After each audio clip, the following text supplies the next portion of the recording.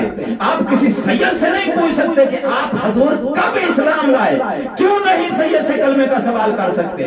اس لیے کہ سید اس خاندان سے نہیں آئے جو کلمہ پڑھنے والے ہیں, جو پاک ہونے والے ہیں. اس کا تعلق اس شجرے سے ہے جو لوگوں کو پاک کرنے کے لیے آیا ہے, جو اسلام سکھانے کے لیے ہے, جو کلمہ پڑھانے کے لیے آیا ہے, جو پھر نجبی کا عالم اسلام کو چیلنج ہے. 1400 سال کے بعد آج بھی آپ آج کے ایک سید زادے سے, اولاد علی سے تعلق رکھنے والے ایک سید سے آپ کلمے کا سوال نہیں کر سکتے. مولوی صاحب اپنی عقل سے تو نے بڑی داڑھی رکھ لی ہے, تجھے علی کے باپ کے متعلق کلمے کا سوال.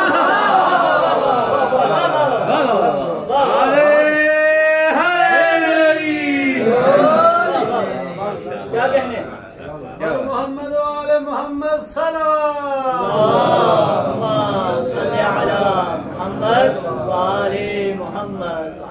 دو قسم کے مسلمان ہیں, ایک ہے فطرتی مسلمان اور ایک ہے کنوار مسلمان. نبی اور نبی کی آل یہ فطرتی مسلمان ہیں. صحابہ کرام کنوار مسلمان ہیں. میں جسارت نہیں کر رہا ہوں, صحابہ کرام کے میں احترام کا قائل ہوں. باپ ان پڑھ بھی ہو, بیٹا بی اے پاس ہو, تو اس کا یہ مطلب نہیں ہے کہ یہ بی اے پاس ہے وہ ان پڑھ ہے تو احترام واجب نہیں ہے. صحابہ کرام کا احترام واجب ہے. ہم صحابہ کرام کے احترام کے قائل ہیں کیونکہ ان کو نبی پاک کی صحبت اور زیارت کا شرف حاصل رہا ہے. تو ہم صحابہ کرام کے احترام کے قائل ہیں, ان کا احترام کرتے ہیں, لیکن صحابہ کرام سے ہم دین نہیں لیتے. کیوں؟ اس لیے کہ صحابہ کرام کنوار مسلمان ہیں, وہ خود محتاج ہیں آل سے دین لینے کے, خود محتاج ہیں آل کے کہ وہ آئیں ان کو پاک بنائیں.